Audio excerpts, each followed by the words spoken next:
Hey guys, it's Jason at Hard Money Bankers with your Private Money Minute.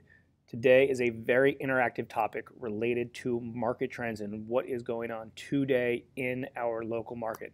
As I'm talking, please comment below. Let's be as interactive as possible. There's a lot of different opinions of what's happening in the marketplace. We're specifically going to be talking about Washington, D.C. area, Baltimore area, and Philadelphia area, primarily because those are the areas that we know the best because we do lending there, we own properties there.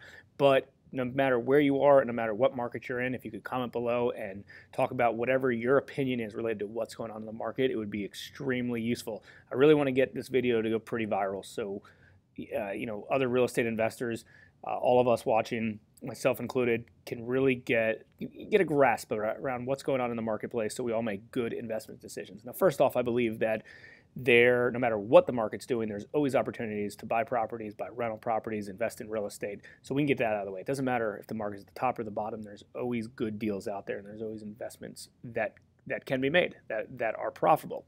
Now, what I do personally believe is DC is towards the top of the market. DC is actually over the top of the market.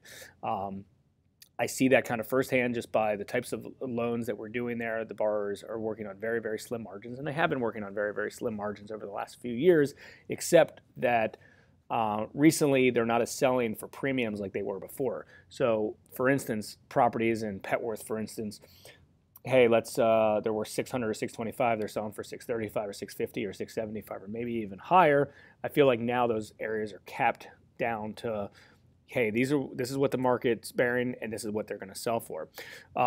Areas of Baltimore, like Hamilton, and areas like that, a lot of these properties were valued around 200, and people were pushing the limits of 215, 225, 245, and right now anything that's overpriced has been sitting on the market, right? So a true sign that the market may be slowing down a little bit. Now, I think we're still in a really, really good spot in the market. And the reason I think that is, yes, maybe stuff's not selling for more than it did the last time, but at the same time, there's still premiums to be made, and there's still good enough arbitrage that you can buy a property at a discount, do a nice renovation, get in, get out, and sell. Or on the same time, it's hard to find, obviously, MLS properties, and some auction properties are tough. But there are some rentals that we've seen on the open market that still work.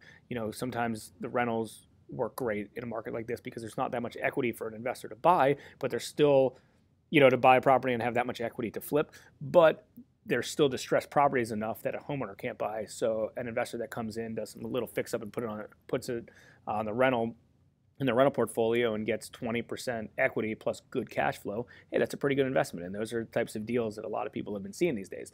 Now, the thing with the Philadelphia market that we've seen, and again, I don't want to sit here and say that I'm an expert at any of this. I'm just going based off of the data related to the properties that we own, the properties that we buy, and the 25 plus loans that we do every month.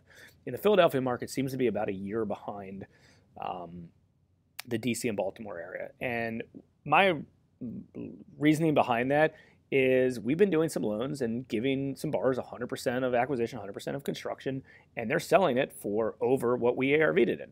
So we're giving them $130,000, they're selling at $225,000, and they're all in at $130,000 plus their costs. So, we don't see that much in the Baltimore area anymore, and we certainly don't see that in the DC area. So I do believe that, the Philadelphia, the market is, still good. Now keep in mind, I think, like I talked about at the beginning, I think all these markets are still good. I think we're still in a good spot, but I think everyone needs to be cautious.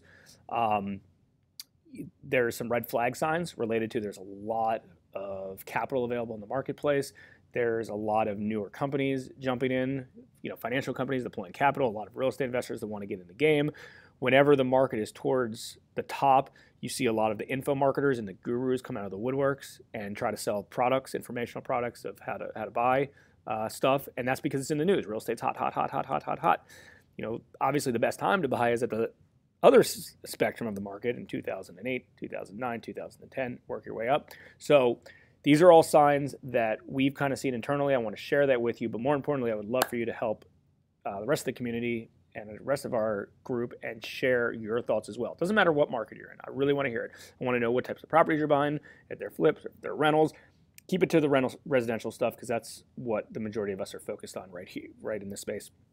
But if you do buying flips, you're buying rentals, average days on the market, things like that. So just because there could be some pockets, or just because the majority of the stuff that we're working on seems to be kind of on the high side, doesn't mean that's the same way across the board. So if you could share that with the group, it'd be super helpful. We'll try to get this thing to go viral, and really look out for each other, and make everything profitable. And there's still a lot of opportunities out there. We're still doing more loans than ever. We still buy a decent amount of stuff. A lot of our big buyers are still buying aggressively, so there's still a lot of opportunity out there.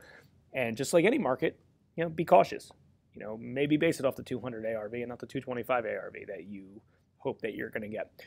Cool. Well, I hope you found this stuff useful. I'm hoping to get some information from you by you helping by sharing this and by commenting what your thoughts are, and I will personally respond to them as well. And I'm happy to give you as much insight as I have, but I think we can all be really valuable resources to each other if we all kind of chip in. Cool. Hopefully you found this helpful. Jason with your Private Money Minute. Like, comment, share, subscribe.